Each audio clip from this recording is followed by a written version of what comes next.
kwentuhan ko, noong una, may sugat ako, matagal na.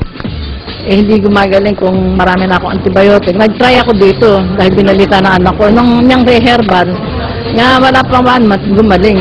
Ano po ang ininom nyo dito sa... Tapos, nung huli kong tingin ng sugar ko, 121 na lang ang blood sugar ko. Eh, dati yung sinundan nung mag-umpisa ako, hindi mo ako mababa sa 200, 300, 350. Ngayon ako naging 221. Ngayon lang, wala pang 2 months. Yung blood pressure, dati nagtitake ako, nagme-maintain ako ng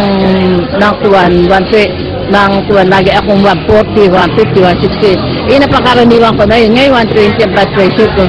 Dinadoktor po siya last November dahil sa ubot sipon. Nagkakaindaihi po siya sa pag-ubot pagsipon niya. Eh, binigyan ng madaming antibiotics at gamot sa sipon, bali wala. Ngayon, naisipan ko pong painumin siya ng 10% na tinatawag ni Carey, na nahiyang naman po niya.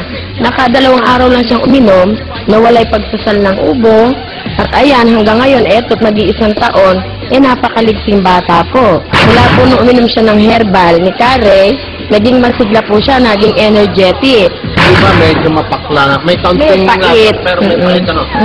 Naiinom nyo? Naiinom niya po siya, kaya lang dropper lang po. Ginagamitan ng dropper. Ano, hindi siya gumamit?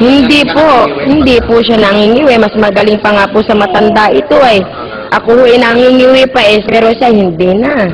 Meron ka bang ano doon? Meron po, ito po yung aming iniinom na tinatawag 10%. Yun nga lang po, isinasali namin sa mga basyo niyang bote, dinadropper po namin. Oh, subukan mo apo. Tingnan niyo po kung gaano siya kasarap uminom. Oh, isa pa daw. Oh, ganyan po siya. Bali wala po sa kanyang plasa ng herbal mula po nung nag-take siya ng Nobyembre. Hanggang sa ngayon po na wala na siyang ubo o sipon, tuloy-tuloy pa rin. Yan na lang ang ginawa namin vitamin ng bata. Lumakas ngayon ang kanyang ano pa lang? Po ang, kumbaga yung resistensya niya, iba na ngayon. O dati, bagyang kibot lang yan, medyo matamlay. Ngayon, naku kami napapagod sa kaalaga at napakalikot na bata. Nagpapaganda pa. Oh. Mga kababayan kong taga Laguna, hindi ako nagmahal.